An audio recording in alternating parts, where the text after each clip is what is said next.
A retro kézi konzolok piaca szárnyal, de valami eszeveszettő. Annyiféle van már a piacon, hogy ezeket rendszerezni szinte már lehetetlen. Ez főleg a kínai piacról érkezőkre jellemző. Teszteltünk már R36-ot, R36-est, R36S Pro, Ultra, mindenféle van már, de mi mégis azért megpróbáljuk néha összehasonlítani, vagy inkább letesztelni, hogy mivel lett másabb, megéri-e a felárat, vagy totálisan csőd az egész. Úgyhogy ma ebben a videóban az R36-est fogjuk összehasonlítani az R36 Pro-val. Itt árban melyen 3-5-7 ezer forint a különbség, attól függően milyen platformon fogjátok megvásárolni. Úgyhogy mi ezt a kettőt összevetjük és megnézzük, hogy ezt a felárat megéri-e. Mindannyian szeretünk olcsón vásárolni, főleg akkor, ha eszméletlenül jó ajánlatot kapunk. A KeysFun remek ajánlatokkal vár titeket, így az eredeti árnál sokkal olcsóbban juthatok többek között Microsoft szoftverek licenszeihez, melyre a CT50 kuponkóddal további kedvezményekhez juthattok. Ez mellett elérhető Microsoft Office kulcsok is, a CT62 kuponkóddal további kedvezményekre tehettek szert. Bővebb információ a videó alatti leírásban.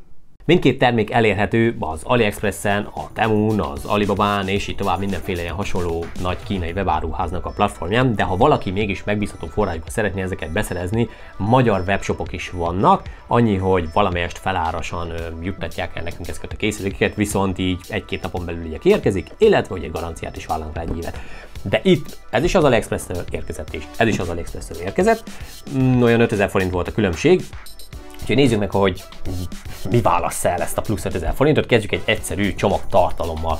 Gondolom azt nem kell elmondanom, hogy doboz mérete megváltozott. Nem, gondolom. Tehát a doboz mérete megváltozott. Jó, nézzük a tartalmat. Itt egy kemény fedeles tokot kapunk, itt pedig már egy felnyithatós ívni.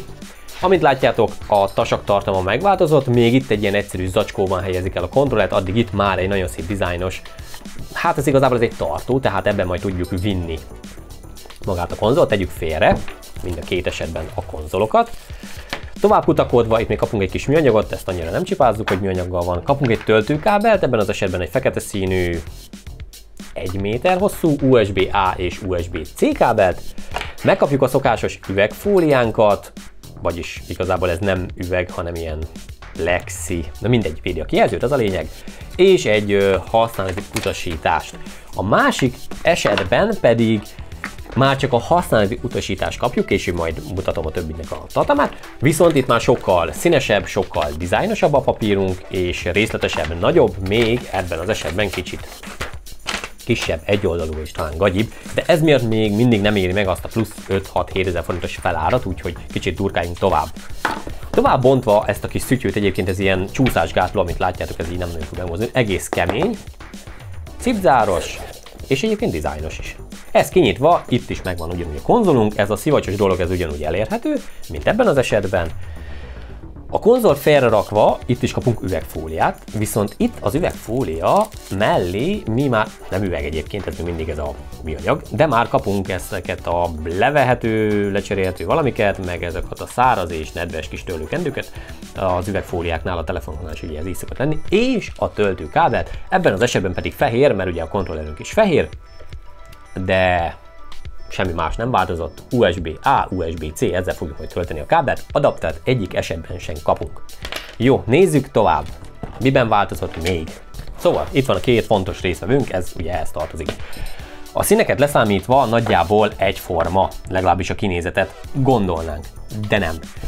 A Pro esetében teljes mértékben megváltoztatták a kinézetet, a dizájnt, a gombok elrendezése szinte ugyanaz maradt, viszont ezeknek a kinézete, a dizájnja az viszont változott, illetve a hangerőgomb is változott, kocka alakú lett és talán egy kicsit minőségibb. A jobb oldalt ugyanúgy megkapjuk a bekapcsolót, illetve a reset gombot, de ezeknek is az alakja megváltozott, és a legnagyobb változás pedig az eszköznek a hátulján történt, ahol a 4 darab plusz funkció gombot meghagyták, de teljes mértékben megváltoztak a gomboknak az alakjai, és kaptunk két ilyen kitüremkedő, hát mint két dekoratív gombóc az eszköz hátulján. Ez azért segít, hogy sokkal ergonomikusabb legyen, amikor játszunk, sokkal jobban kézre áll ebben az esetben, mint amikor az előző szériánál ezt a sima, egyszerű lapos valamit fogtuk, nagyon nehéz volt vele játszani, mert nem állt teljesen kézre. Egy kicsit olyan kontrolleresebb lett beépítve természetesen az eszköznek a hátuljába. Szerintem ez egy pluszpont, főleg, hogyha órákon keresztül szeretnénk nyomogatni, sokkal kényelmesebb így a használata az eszköznek, ezáltal, hogy a kialakításon változtattak. Na de nézzük, hogy belül is változott-e valami. Processzorban mind a kettőben az RK3326 processzor van, 1 GB DDR3-as memóriával, ugyanúgy 3,5 szoros IPS kijelzőnk van, ami 640x480, akkumulátorban viszont változott, még az R36S esetében 3000 mAh kapunk, addig már a Pro-ban ez 4000 mAh, ami nagyjából egy ilyen plusz 2 óra hosszát tesz hozzá az üzemidőhöz, így akár elérhetjük akár a 8 vagy 9 órás játékidőnket is.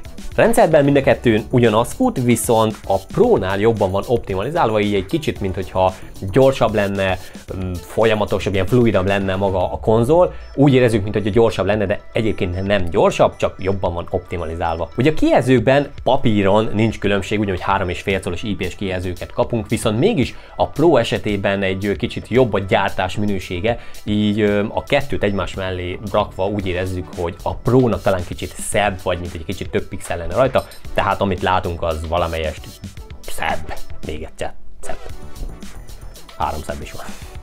A külsejét tekintve már átbeszéltük, hogy miben különbözik, viszont ami így videón keresztül nem látok, hogy az anyaghasználaton is valamelyest változtattak. Mind a kettő ugyanúgy ABS műanyagból készül, viszont a gyártó soron, minthogyha a Pro-ra kicsit jobban odafigyeltek volna, talán egy kicsit vastagabb az anyaghasználat, pontosabbak az illesztések, illetve a tapintásból is, minthogyha a műanyag érzete kicsit kevésbé lenne csúszós, tehát olyan, mint hogy gumisabb lenne a műanyagunk, nem tudom, hogy létezik egyáltalán ilyen, de érződik, hogy a gombok is egy kicsit masszívabbak, minőségi, prémiumosabb, bár ezt nagyon nem lehet elmondani egy 20 000 alatti kontrollernél, de összehasonlítva igen, a Pro egy kicsit minőségibb. Ugye a két rendszernek az alapja szinte ugyanaz, viszont a Pro esetében több ilyen bővített funkciók vannak benne, részletesebb a beállítások, a menüszerkezet, illetve ami még pluszban van benne, és ez lehet, hogy sokaknak fontos lesz, hogy elérhető már benne a magyar nyelv, tehát teljes mértékben magyar nyelv is elérhető benne, de ugyanúgy személyre lesz szabni mind a két rendszerben a kinézetet, a fényerőt, a hangerőt, a boot időt, hogy teljesítmény legyen, vagy akkukímélő mód. Ilyen téren mind a két esetben az eszköz viszont megegyezik. A játékok terén is megegyezik, viszont a Pro esetében, mivel egy kicsit jobban rá van optimalizálva a rendszer, jobban odafigyeltek erre, így a játékok kicsit zökkenőmentesebben futnak rajta, mint hogy egy kicsit erősebb lenne alatta a hardware, de csak a kompatibilitásnak köszönhető, hogy tényleg szépen összefésülték őket. Egyébként játékterén nagyjából ugyanaz a mennyiség érhető el rajta, ugyanúgy bővíthető, mind a két esetben 64 GB-os microSD kártyákkal vannak jelenleg ellátva, minőségét tekintve nagyjából ugyanazt tudja mind a kettő, és ezek maximum 256 GB-os microSD kártyáig bővíthető, bár ennek sok lényege nincsen, hiszen így is több mint 20 000 játék van rajta. Támogatja ugyanúgy a PSP-t, a PlayStation 1-et, a Nintendo-t, a Nintendo 64-et, és itt szóval a 70-es évektől egészen a 2000-es évek elejéig elérhető rajta szinte az összes népszerűbb és elterjedt játék, tehát több mint 20 000 játékról beszélünk, úgyhogy biztosan mindenki meg fogja találni a korának megfelelő kedvenc játékát, és vissza tudja repíteni a fiatal vagy éppen a gyerek korában. Röviden, az R36 Pro nem gyorsabb, nem erősebb, csak kicsit jobban össze van rakva, így egy kicsit gyorsabb, fluidabb, mármint maga a rendszer, illetve akkumulátorban egy kicsit többet kapunk, tehát az üzemidőt is egy kicsit ki tudtuk tolni. Ha olcsón szeretnél retrózni, tökéletesen ki fog szolgálni egy R36S konzol is, viszont hogyha egy kicsit profibb, egy kicsit finomabb konzolra vágysz, akkor mindenképpen a Pro-t ajánljuk. A felár nagyjából egy olyan 5-7000 forint, ezért cserében az előbb felsoroltak előnyeit élvezheted, illetve kapunk hozzá egy nagyon jó minőségű kemény tokot, ami durván az AliExpressen plusz 1000-1500 forint. Pontosan nem tudom. Úgyhogy ez lett volna ezeknek a kontrollereknek az összehasonlítása, de tényleg iszonyat mennyiségű van a piacon, tehát szerintem ez az asztalt el lehetne pakolni, annyi retro konzol van már. Mi igyekszünk mindent bemutatni, hol saját összegből, hol pedig támogatás útján, hogy nektek később könnyebb legyen választani ezek közül, hogy véletlenül se döntsetek rosszul. Remélem most is sikerült valami újat, vagy valami döntést hozni az életetekben. Ha mindenképpen így volt, akkor iratkozzatok fel, és egy következő videóban pedig találkozunk. Sziasztok!